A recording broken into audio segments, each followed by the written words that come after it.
एक सर्वर वाली ऐप बनाना वर्सेस अ serverless app बनाना, क्या चूज़ करेंगे आप?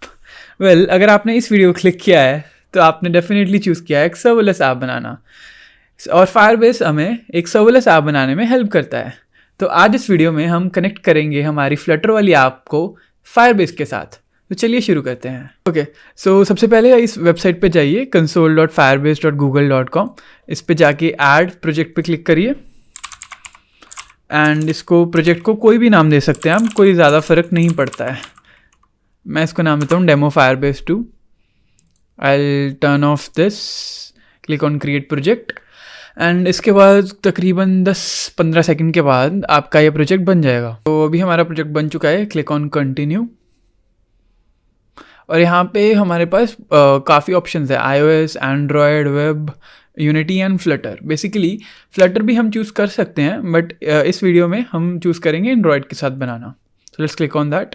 तो यहाँ पे सबसे पहले हमसे मांग रहा है ऐप का पैकेज नेम। तो ये यहाँ कहाँ से मिलेगा हमें?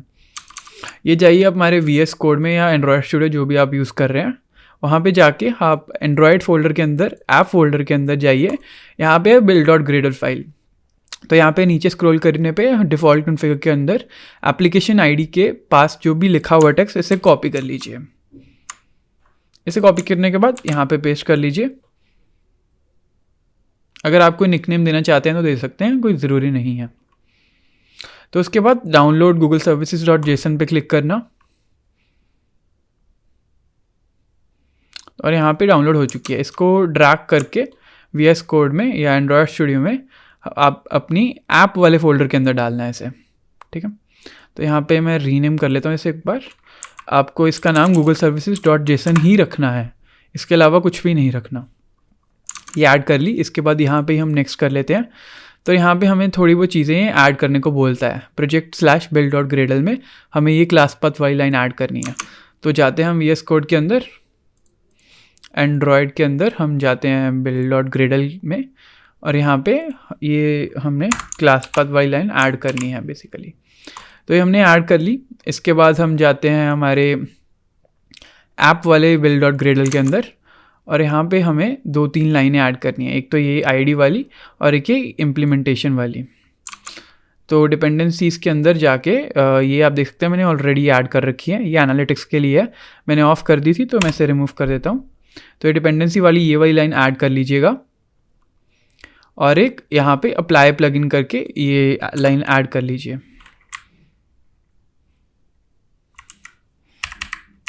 ये कोड आपको मैं डिस्क्रिप्शन में दे दूंगा।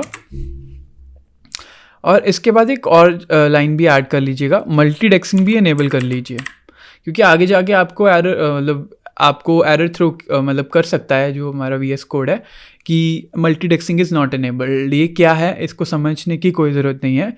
बेसिकली अगर आपका ऐप का साइज़ थोड़ा ज़्यादा बड़ा है, मैं तो ये देखा है जब भी मैं कुछ ज़्यादा फीचर्स यूज़ करता हूँ ये एरर आ जाता है। तो इनिशियली ही इसे इनेबल रखना बेटर रहता है।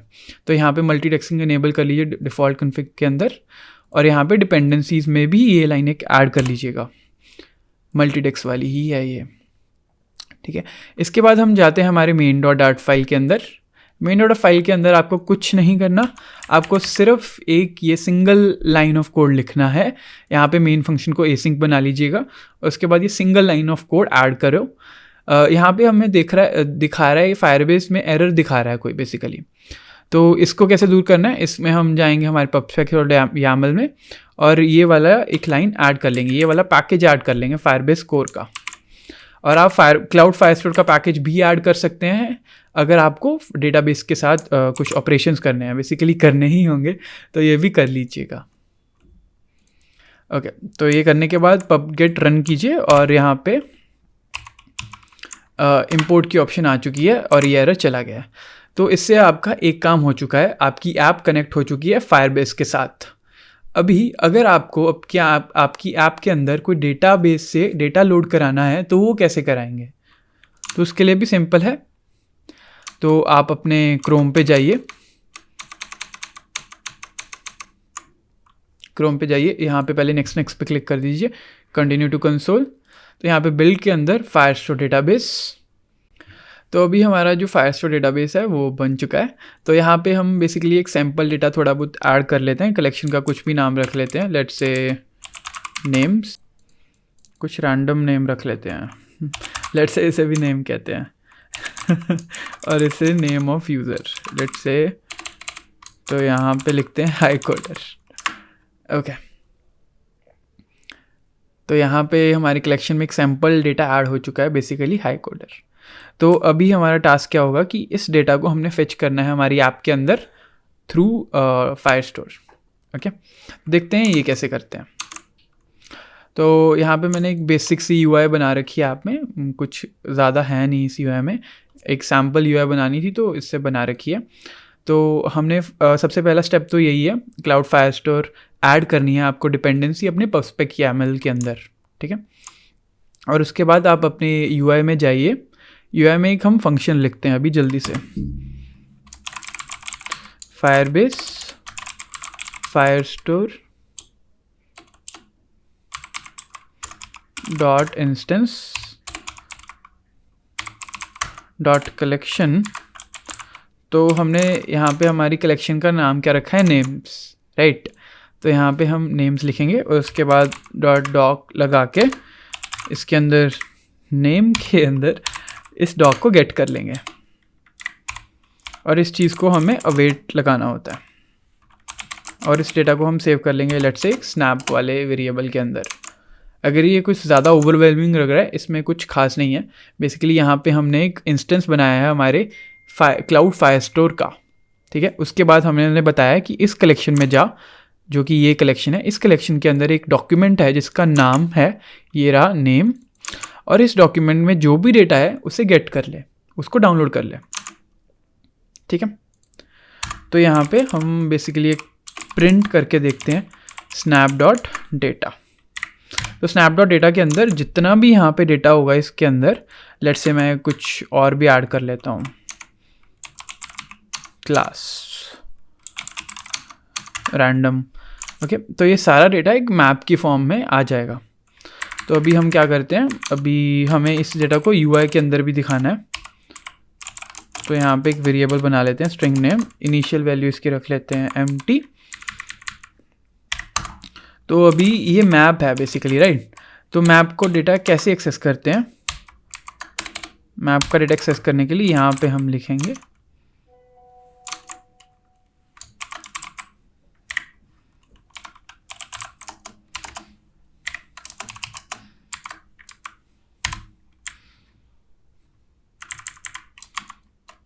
ठीक है। तो ये बेसिकली क्या कर रहा है कि अगर ये वाला वेरिएबल वैल्यू नल हुई तो यहाँ पे हमने एम्प्टी डाल दिया, या लिख देते हैं नथिंग, कुछ भी लिख सकते हैं हम। तो अभी क्या होगा, जब ये कोड रन करेगा, बेसिकली इस कलेक्शन से ये नाम फेच होगा और ये क्लास भी फेच होगी, ये सारा डेटा फेच होगा हमारे पास कोड में। और उसके बाद इस नेम वाले वेरिएबल में हम सिर्फ ये नेम ऑफ यूज़र वाली वैल्यू डाल रहे हैं, नेम यूज़र वाली वैल्यू डाल रहे हैं। और उसके बाद हम क्या कर रहे हैं, इनिशियली क्या करते हैं, जब हमारी ऐप बिल्ड हुई होगी और उसके बाद क्या होगा, हमने क्या किया है, बेसिकली एक फंक्शन बनाया है रन मी मेट, ऐसी कुछ भी नाम रख सकते हैं आप। इससे हमने क्या किया है, उस कलेक्शन में जितना भी डेटा है उस डॉक्यूमेंट के अंदर वो सारा फेच किया है, इस वेरिएबल के अंदर डाला है और यहाँ पे प्रिंट करने की कोशिश की है, ठीक है। अगर आपने वीडियो में सब सारे स्टेप्स अभी तक किए होंगे तो ये कोड आपका चलना चाहिए, ठीक है। तो अभी इसे सेव करते हैं और ऐप को बिल्ड करते हैं। गलती की है, हमने ये फंक्शन को कभी कॉल ही नहीं लगाई। तो यहाँ पे हम इनिट में इस फंक्शन को कॉल लगा देते हैं और उसके बाद ऐप को बिल्ड कर लेते हैं जल्दी से।